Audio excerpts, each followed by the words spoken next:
Everyone, welcome back to my channel. জানো তো এই ভিডিওটা না আমার কাছে প্রচন্ড স্পেশাল, কারণ এই ভিডিওটা কিন্তু থাইল্যান্ডে শুট করা। ব্যাক কভার আমার প্রচন্ড ফেভারিট এবং তোমাদেরও আশা করি খুব ভালো লাগে। তো থাইল্যান্ডে অনেকগুলো ব্যাক কভারের দোকান ঘুরে আমার আর দেবের পার্সোনালি এই ব্যাক কভারের দোকানটা প্রচন্ড ভালো লেগেছিল। এখানে ছিল বিভিন্ন রকম glass back cover, transparent back cover, বিভিন্ন রকম প্রিন্টেড ব্যাক কভার এবং গ্লিটার ব্যাক কভার। সমস্ত সব ঘোরার পরে আমার আর দেবের কিন্তু এই ফাঙ্কি সিলিকন ব্যাক কভারটা প্রচন্ড ভালো লেগেছিল। দেবের পছন্দ ছিল ইয়েলোটা আর আমার ছিল সি গ্রিনটা। হাজবেন্ডের পছন্দ বলে কথা, ইয়েলোটা তো নিতেই হবে। আমরা বরাবরই একে অপরের পছন্দ মতো জিনিস নিতে পছন্দ করি।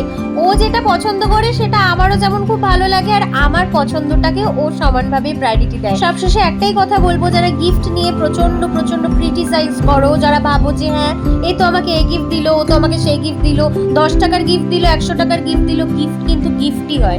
এটা কিন্তু সব সময় মাথায় রাখতে হবে। থাইল্যান্ডে কেনার অনেক কিছু থাকলেও তোমরা কিন্তু কেউ ব্যাক কভার কিনতে বলো না, কারণ ওখানে আছে দারুণ ব্যাক কভার, যেগুলো কলকাতায় অ্যাভেলেবেল নাও পেতে পারো।